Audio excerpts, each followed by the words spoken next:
পানি লাগবে, পানি পানি পানির খাবার খাবার নাই, খাবার নাই।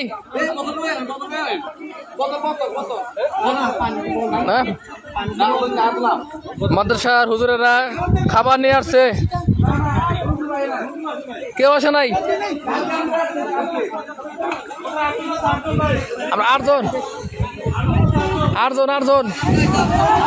হুজুরেরা খাবার নিয়ে আসছে খুব কষ্ট করে। এই পানির ভিতরে অনেক কষ্ট, মানে সাথে সাথে খাবার নিতেছে। আমরা হুজুরদের খাবার নেওয়ার জন্য বালতি নামে দিছি, হুজুর এখন খাবার দেব।